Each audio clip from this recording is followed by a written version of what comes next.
how do we handle anxiety for pitches, interviews, present. I found for pitches, interviews, presenting your work for the first time, I totally get this. I totally relate to this. I'm really shy. It was really hard for me to pitch. I always used to feel like it was extortion, like the characters were tied and gagged, and if I didn't just do it, then they wouldn't get to live, you know.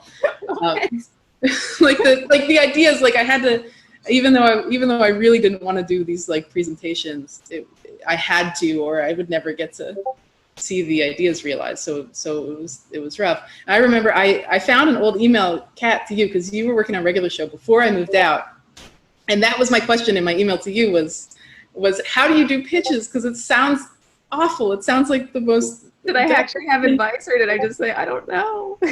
You said it was really hard. I could probably find it. I remember when I started in Regular Show, I was like, I have to do this multiple times for one episode. There's one episode where I wrote a song that got cut anyway, but I had to sing it, and the whole day I was just pouring sweat, like, oh my God, what am I gonna do? I'm gonna have to sing in front of these people. It's just, for me, it was just doing it over and over and over again. I mean, no matter what, you still get butterflies, but the more you do it, the more it just kind of becomes a thing that you do. Yeah, it's really part of the job.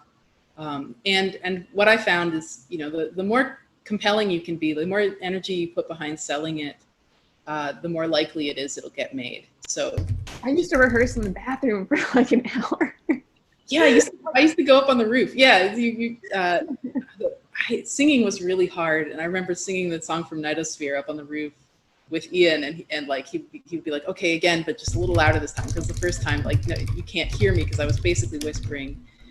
It's really, and it really also depends on the person. Like Penn, when Penn would pitch, his enthusiasm was extremely muted. Sort of, sometimes he would forget his glasses and he wouldn't be able to read the words, and he'd kind of like squint and pause, and it had its own energy. I saw that Sam Valai, who boarded for Adventure Time, once did a whole pitch holding a Subway sandwich in his hand because he just hadn't eaten his lunch yet. So you can pitch in a variety of ways. You don't have to do voices, but you can if you want to.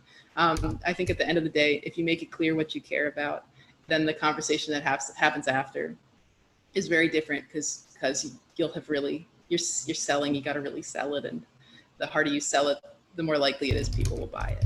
So just good luck, and you can do it. You can't push through. I still really struggle with anxiety. It never quite goes away, and that's okay. I think I've developed a relationship with it where when it happens, I'm sort of like, hi, anxiety, thanks for looking out for me. I'm gonna be okay. Like, and I experienced the do or die moment. Yeah, I experienced a lot of shame overs, like after I've pitched, just picking apart everything I said, and that's also just something that I've come to recognize. Be like, this just happens. It's worth it to try and say something.